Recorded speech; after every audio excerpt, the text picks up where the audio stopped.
ដឹងថាបងជាប់ឈ្មោះជាមនុស្សក្បត់សាងរឿងកំសត់ឲ្យស្រីយំប៉ុន្តែពេលនេះចិត្តផ្ដើមចេះក្រៀមក្រំអារម្មណ៍បងក៏ចេះស្ដាយអូ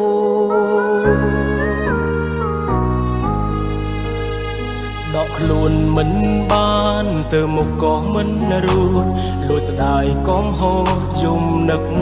អូពេលខ្លាំងអោគេបងស្មានថាមេតើអូនដឹងទេពេលនេះបងឈឺចាប់អ្នកដែលក្បត់ក៏ចេះនឹកដល់អ្នកមានចិត្តស្មោះពេលនេះដឹងខំតែអងឱកាសត្រឡប់បើបញ្ចប់អ្នកថ្មីច្បាស់ជាទឹកភ្នែកម្នាក់ទៀតព្រោះគេមិនគិតចង់ឃ្លៀតពីប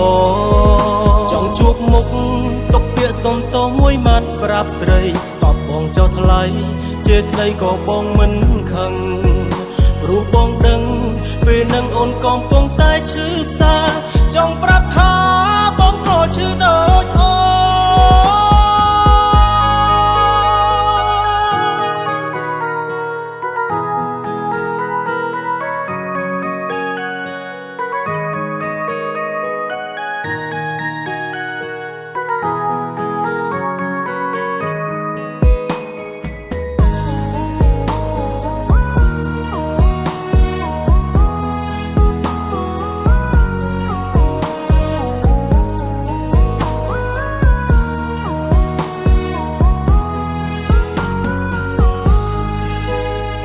ដកខ្លួនមិនបានទៅមុខក៏មិនរួចលួចស្ដាយកំហូរយំនឹក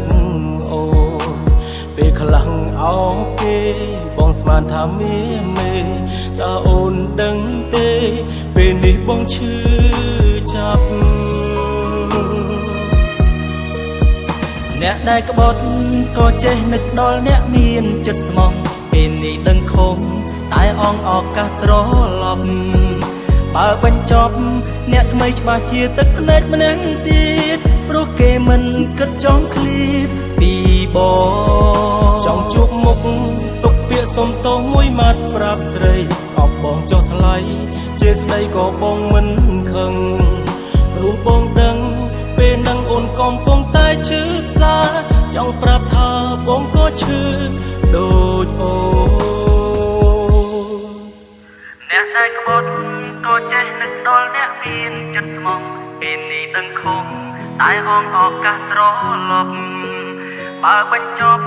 អ្នកថ្មីច្បាស់ជាទឹកភ្នែកម្នាក់ទៀតព្រោះគេមិនគិតចង់ឃ្លៀតពីបងចង់ជួបមុខ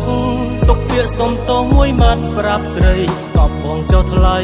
ជាស្ដីក៏បងមិនខឹងព្រោះបងដឹងពេលនឹងអូនកំពុងតែឈឺផ្សា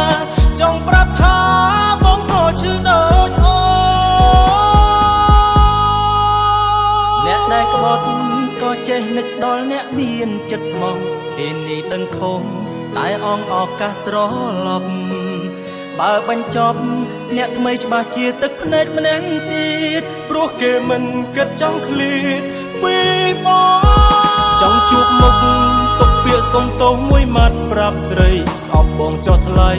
ជាស្ដីក៏បងមិនខឹងព្រោះបងដឹងពេលនឹងអូនកំពុងតែឈឺផ្សា